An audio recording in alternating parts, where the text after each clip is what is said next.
네, 반갑습니다. 브릭아부지입니다. 그동안에도 잘 지내셨죠? 이번 영상은 중국 브릭 제품 중에서 신생 회사인데요. 이키라는 브랜드입니다. 저도 신생 회사에 대해서 신뢰도를 많이 갖지는 않는데 이 제품은 브랜드 하나만 보고 제가 구매를 했어요. 아마도 많은 분들이 맥라렌 솔루스 GT에 대해서 알고 계실 텐데 실제로 레고로도 스피드 챔피언 시리즈로 나왔지만 이렇게 테크닉 제품으로는 이 제품이 처음인 것 같습니다. 박스의 아트도 보면 아주 멋지게 제품이 나와 있죠. 박스는 실은 따로 없고요. 이렇게 접착제로 붙어 있습니다. 브릭백은 6개이고 각각에 5개의 봉투가 들어있어요. 휠 타이어는 따로 분리가 되는데 배송은 이렇게 끼워져 왔고요. 휠은 찌꺼기도 있고 좋은 상태는 아닌 것 같아요. 타이어도 카다나 몰드킹보다는 퀄리티가 낮습니다. 커다란 휀더는 탄성력이 좋고요. 도장이나 코팅 처리도 잘한 것 같아요. 커다란 윈드실드는 반투명인데 이 정도의 사출을 제조했다는 곳에서 대단하다는 생각이 듭니다. 많이 팔리면 좋을 텐데요. 시청자분들도 이 제품의 조립 영상을 보시면서 과연 이 제품이 많이 팔릴지 직접 평가해보는 것도 좋을 것 같습니다. 스티커는 데칼 스티커로 되어 있고요. 설명서는 제품의 차량의 디자인을 강조를 했고 엑스레이 스타일로 디지털 렌더링을 표현한 사진도 있죠. 다음 장은 RC 구동을 강조했고요. 그리고 다음 장은 현가 장치를 내부 구조로 표현을 해주었어요. 뒷면에는 RC와 연동인데요. 이 제품은 RC 버전은 아니에요. 자, 이제 조립을 시작을 해보겠습니다. 첫 번째 단계는 리어 현가 장치와 엔진 파트를 만들어 주는데요. 우선 차동 기어를 만들어 주고 상단의 시프터에 사용하는 파츠를 만들어 줍니다. 물론 시프터 기능은 아니고요. 서스펜션 기믹을 위한 로드 역할을 하는 브릭이에요. 상단과 하단의 브릭을 계속 결착을 시켜주고 좌우로 서스펜션 암을 장착을 해줍니다. 휠 허브를 장착하기 전에 움직임을 보면 차체 상단과 바퀴 하단으로 이렇게 링크가 연결되어 있는데요. 이 구조가 푸시로드 방식이에요. 휠 허브를 장착하고 구동을 하면 이렇게 작동이 되는데요. 상단의 브릭이 움직이는 게 보이시죠? 이 부분은 나중에 다시 설명을 하겠습니다. 그리고 엔진 구동을 위해서 기어를 장착하고요. 브릭을 추가로 장착해주면 되고요. 서스펜션을 링크를 통해서 로드와 차체를 연결시켜줘요. 이제 V형 10기통의 엔진 모듈을 장착해주면 마무리가 되고요. 연동도 이렇게 확인을 해봐야 되겠죠. 자, 두 번째 단계는 프론트 현과 장치와 하부 프레임을 연장하는데요. 길다란 사각 프레임은 푸조 9X8에도 있었던 브릭인데요. 차량의 중앙부를 연장할 때나 고정할 때 자주 사용이 되죠. 이제 프론트 현과 장치를 만들어 주는데 노란색 엑셀이 엔진과 연결되는 부분이에요. 조향을 위한 렉기어도 뒤집어서 장착을 해줍니다. 그리고 양쪽으로 위시본 암을 위아래로 장착을 하고요. 앞쪽에 모듈을 붙여서 서스펜션을 장착해주면 돼요. 아직은 앞쪽에 고정이 안 되어 있고요. 조향의 폭이 좁아서 저는 이 부분을 제거를 했는데요. 반대쪽도 움직이는 길이가 짧죠. 제거한 상태는 렉기어가 좀 더 길게 이동이 되는 걸 볼 수 있죠.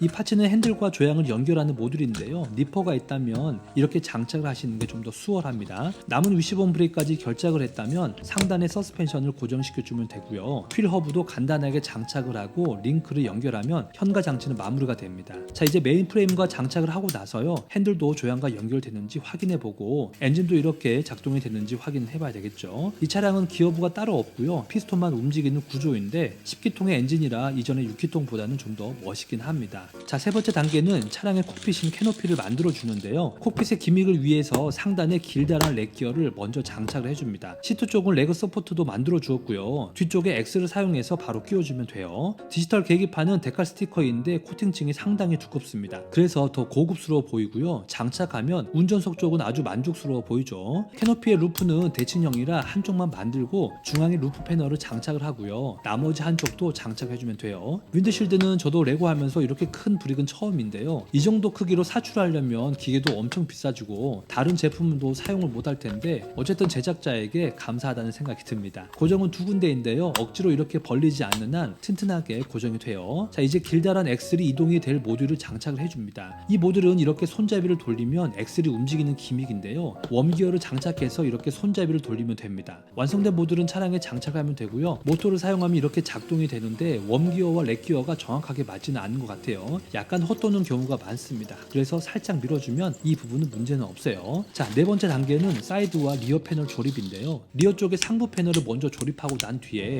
리어 상부에 장착을 해줍니다. 지금부터는 메인 프레임에 브레이크를 붙이면서 차량을 만들어 가는데요. 커다란 날개 패널은 공기 역학을 위해서 사이드 하부 패널을 표현을 해주었어요. 장착하는 방법도 아주 신기합니다. 사이드 하부 패널도 간단하게 조립이 되는데 공기 역학을 위해서 세로로 브레이크를 끼워 주었어요. 차량의 하부에 이렇게 장착을 하는데요. 처음에는 조금 힘들었는데 두 번째 파트는 장착한 곳을 금방 이해하니까 쉽게 장착이 돼요.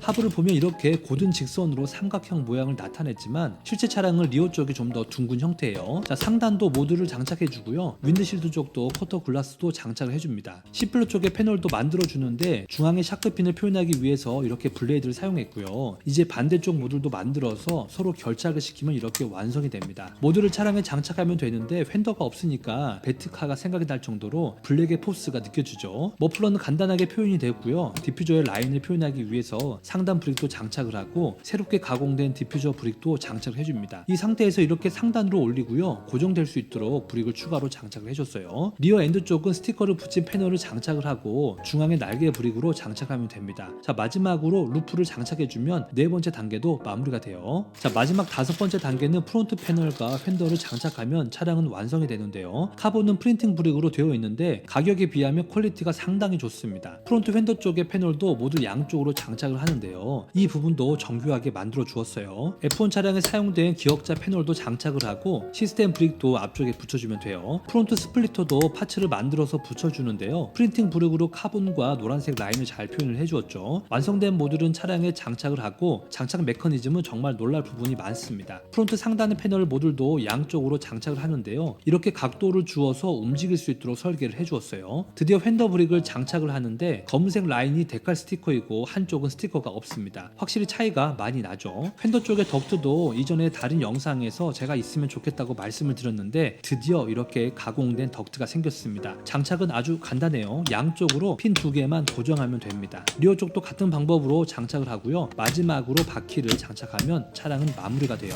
이렇게 보면 브릭으로 만든 차량이라고는 전혀 생각하지 못할 정도로 차량의 특징인 곡선을 아주 잘 살려주었습니다. 이런 특징은 새롭게 사출한 커다란 휀더 덕분인데요. 앞쪽의 그라데이션의 표현이 차량을 더 세련되고 공기역학적으로 만들어 주었습니다. 시청자분들은 차량의 디자인도 중요하지만 조립하는 과정이 더 궁금했을 것 같은데요. 자, 지금부터는 차량의 특징에 대해서 함께 이야기를 해볼게요. 자, 첫 번째는 서스펜션 기믹입니다. 맥라렌 솔루스 GT는 F1 차량에서 영감을 받아서 설계가 되었거든요. 서스펜션도 앞뒤 모두 푸시로드 서스펜션 타입으로 만들어 주었어요. 그래서 V15 암도 사용했고요. W14 버전과 맥라렌 F1과 같은 방식의 서스펜션이죠. 그래서 링크를 바퀴와 차체에 연결시켜주고 범프가 되었을 때 로드가 차량으로 당기고 스프링이 압축이 되는 방식이 이 푸시로드 방식입니다. F1 차량은 이렇게 상단에 설치를 하는 게 특징이죠. 프론트도 같은 방법으로 설계를 해주었는데요. 실제 차량에서는 쇼업 쇼버가 가운데 수평으로 설치가 되어 있는데 하이퍼카들은 이렇게 쇼업 쇼버를 설계하는 게 특징이죠. 그래서 레고사의 푸조 9X8도 가로로 설치가 되었잖아요. 하지만 이 차량은 쇼업 쇼버가 너무 약해서 이렇게 차량이 바닥에 부숴버립니다. 좀 더 스프링이 단단한 제품으로 바꿔줬으면 더 좋았을 것 같은데 이 부분은 조금 아쉬워요. 자, 두 번째는 조립의 방식인데요. 다양한 테크닉 차량들을 조립하다 보면 비슷하게 조립이 되는데 이 차량의 조립은 좀 더 디테일한 부분이 많았어요. 우선 기울어진 사이드 패널을 장착할 때도 조립이 만족스러웠는데요. 디퓨저는 상단과 하단을 나눠서 조립을 하고 브릭에 경사를 주고 중앙에 기울이지 않도록 브릭으로 고정하는 방법도 아주 좋았습니다. 콕핏의 캐노피 설계나 기믹 작동을 위한 설계도 처음 조립했는데요. 신선한 조립이었어요. 하지만 높이의 오차 때문인지 완벽한 구동은 되지 않았습니다. 리어윙은 빨간색을 따로 넣어 주었는데요. 상황에 맞게 이렇게 교체할 수 있어요. 자, 세 번째는 새로운 파츠와 안전 인증인데요. 아마도 대부분 공감하실 건데 이 차량에만 사용하기 위해서 금형을 만들어야 되는데 많이 팔리면 좋겠지만 레고사는 10년도 넘는 휠을 여전히 사용하고 있잖아요. 중국 브릭들의 이런 도전은 저희 같은 유저들에게는 너무나도 감사할 따름이죠. 디퓨저 브릭도 살짝 굴곡지게 만들었는데 최근 리뷰한 카다 499P와 또 다른 브릭이죠. 휠은 매끈하게 코팅이 되어 있지만 그래도 브릭 상태는 불량이 조금 있습니다. 커다란 패널을 보면 장기수도 있고요. 이렇게 휀도 쪽에 보면 검정색으로 기스가 나 있어요. 아주 완벽하지는 않지만 휠의 퀄리티도 개선이 필요한데요. 휠 안쪽에 보면 휠 찌꺼기가 있는데 이런 검수가 되지 않으면 혹시나 브릭에서 유해 물질이 나올 수 있는 확률도 높다는 생각이 듭니다.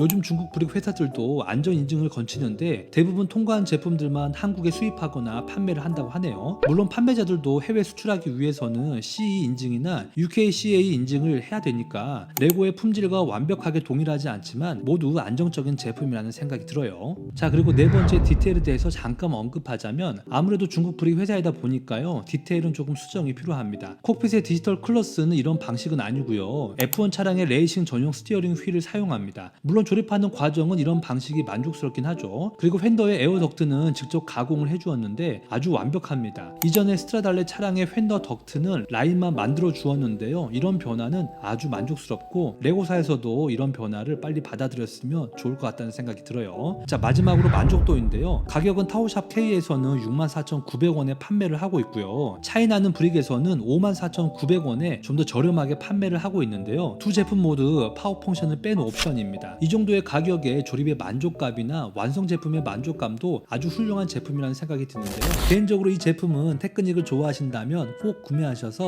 심심할 때 조립해보는 것을 추천드립니다. 자, 오늘의 영상은 여기까지입니다. 올 한해도 너무나도 애쓰셨고 너무나도 수고 많으셨습니다. 저는 내년에 다음에 더 좋은 영상으로 찾아뵙겠습니다. 오늘 하루도 레고와 함께 즐거운 시간 보내시고요. 행복하세요.